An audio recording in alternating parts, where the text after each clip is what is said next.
Now, I've already mentioned that we have got a huge guest on today's show. It is the ONE FC, the ONE Championship Atomweight champion, Angela Lee. She won that title earlier this year, and why don't we have a look at exactly how she did it. Angela Lee showing her youth and probably superior cardio. Oh, there's the arm triangle again. You know, she's doing the right thing by pushing it away. She's got 38 seconds to become the first person to finish Yamaguchi. It's there. She's still attempting the submissions and going after it. 5 seconds of this totally enthralling contest that has been tremendous value for all of the fans here at Cateside. The bell goes. The ONE Women's Atomweight World Champion, Angela Twister Sister Lee. Angela Lee is the new and first ONE Championship Women's Atomweight Champion. The unstoppable Angela Lee winning the Atomweight title back in May, and I'm delighted to say that Angela now joins us live from Singapore on Sportuccino. Angela, welcome to Sportuccino. How are you doing today? Hi, Richard. Doing great, thank you. So that was back in May when you became the champion. Has it sunk in yet?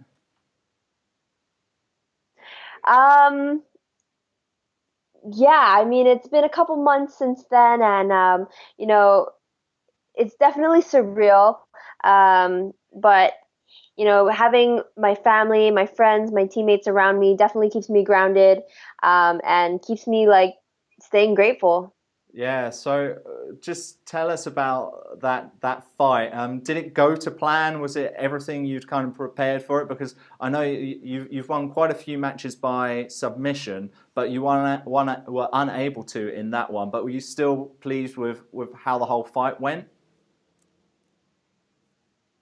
So the game plan going into the fight is pretty much the same for every fight. Going in there, trying to finish it.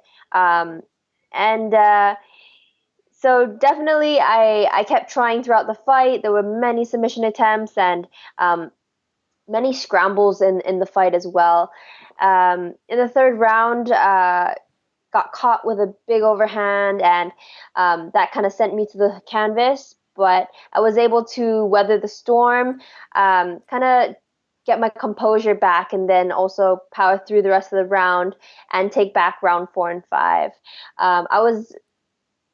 Of course, it was a very emotional fight for me because there was a lot of pressure going into it. It was a title fight, and yeah, just a lot of expectation, but I'm really, really happy with you know, the way it turned out. I wouldn't have changed a thing because I feel like I learned so much from that fight, probably more than all my other fights combined. Yeah, what were some of those things you think you learned? Was it the dealing with the pressure? Was it being in such a long fight that you had to learn about the cardio? Or was it, yeah, tell us a bit more about what you think you learned.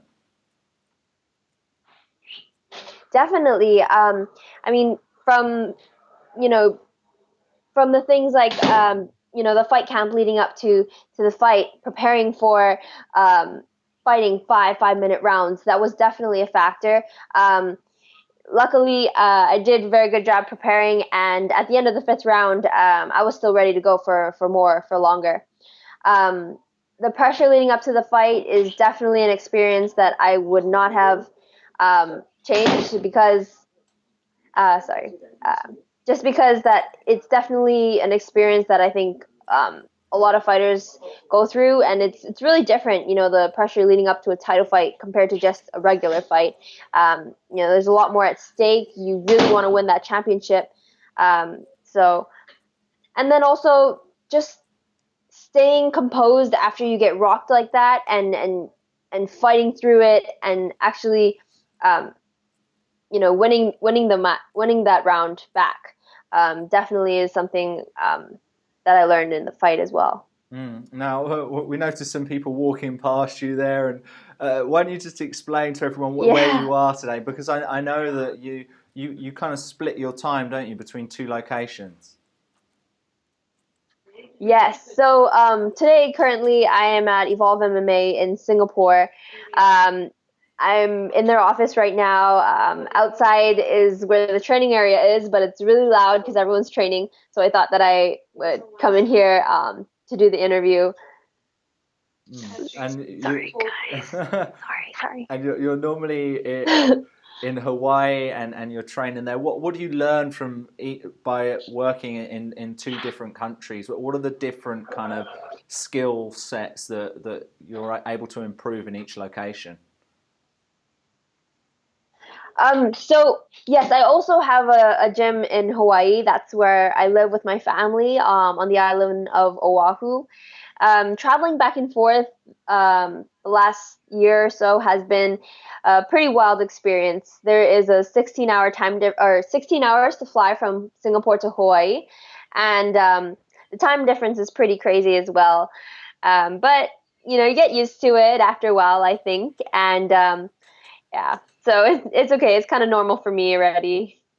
Well, just on the screen, we saw you in one of your victories over Hills here, and it actually goes to one of the questions we've got on Facebook because you won that fight with a twister, and we've got James here asking, how did it feel submitting someone with a twister? Such an incredible achievement.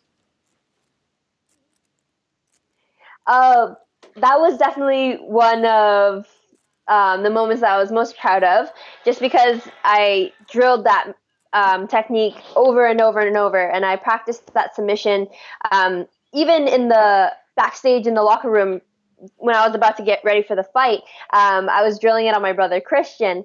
And so to be able to execute it during the fight, it was a really great feeling for me. And yeah, I was just very happy. Oh, well, I feel sorry for your brother now. Your poor brother. What did he do to deserve that?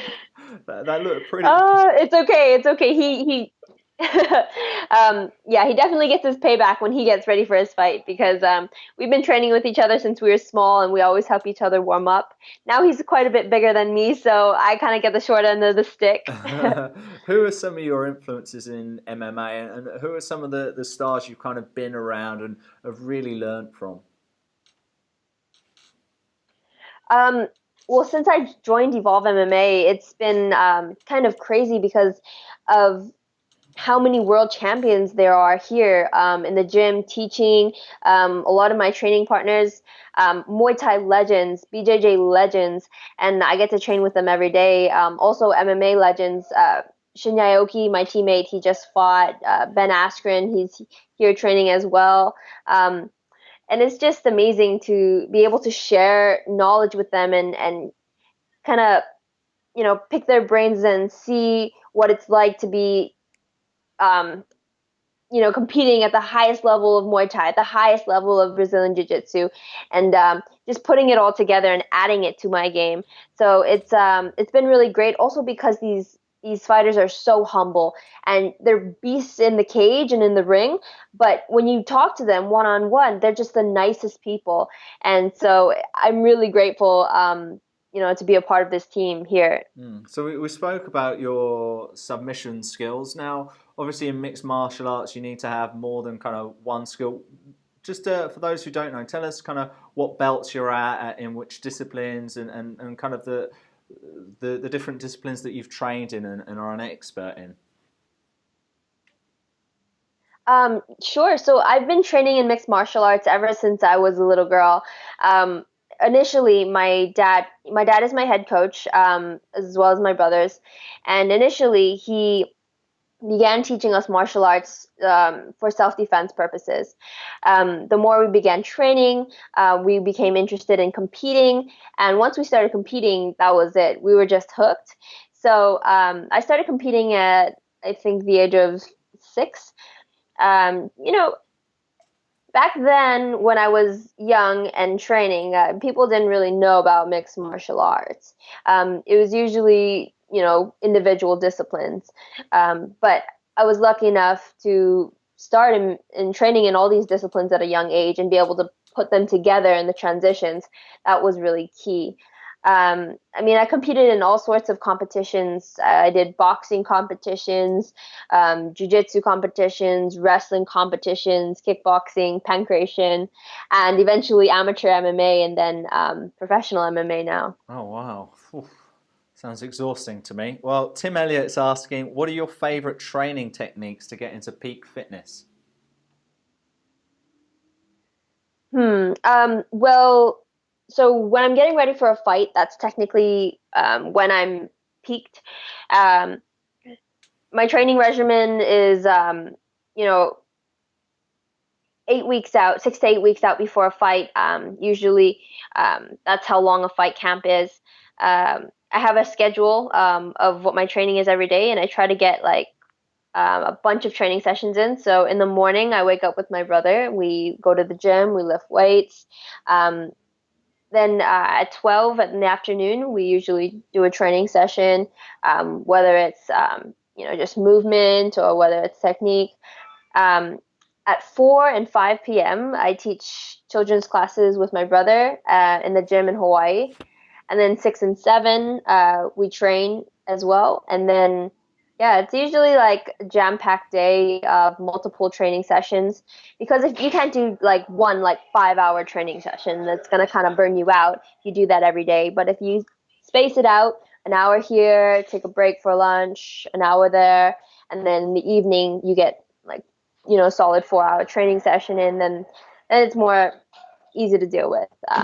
But yeah, I mean, that's the grind leading up to the fight. You're training hours on end for weeks on end, and then you finally get to fight night, and it's like, I mean, I think that's the most exhausting out of fight night. It's not the fight itself, it's the training leading up to the fight.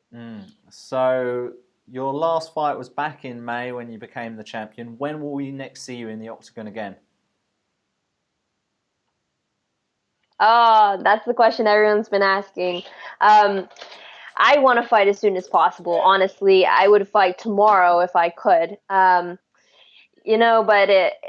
last year was a busy year for me. Last year I fought 5 times. Then this year I was only able to fight once, and that was for the title in May.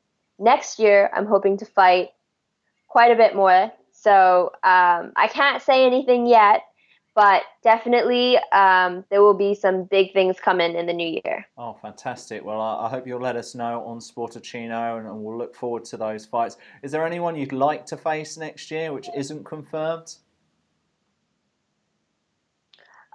You know what? I'm not picky. I really, I'm not about calling people out or anything like that. I want to face the best in the world. I want to challenge myself every day.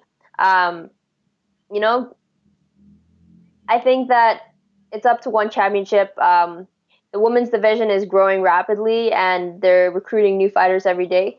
So I'm just gonna stay here, training my butt off every day, being the best, so that I'm ready for the best. Have you set yourself a long-term goal? Do you know what you ultimately want to achieve when you look back on your MMA career and you can say, I did this? Is there something which you've set yourself a target for?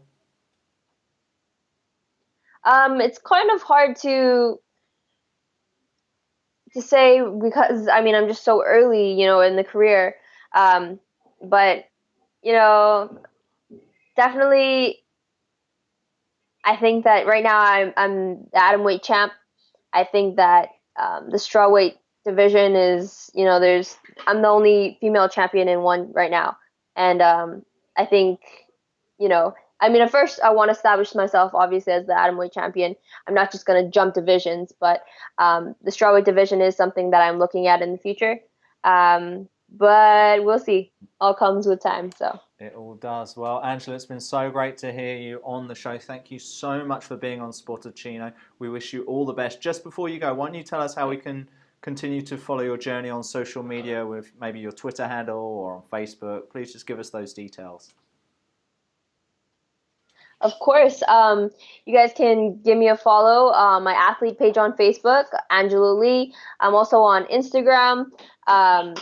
Angela Lee _MMA, Snapchat and Twitter are the same usernames, unstoppable _Lee.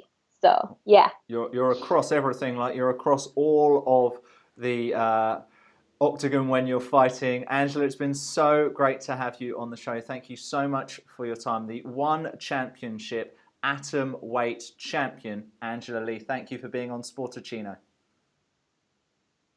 Thank you. It's been a pleasure.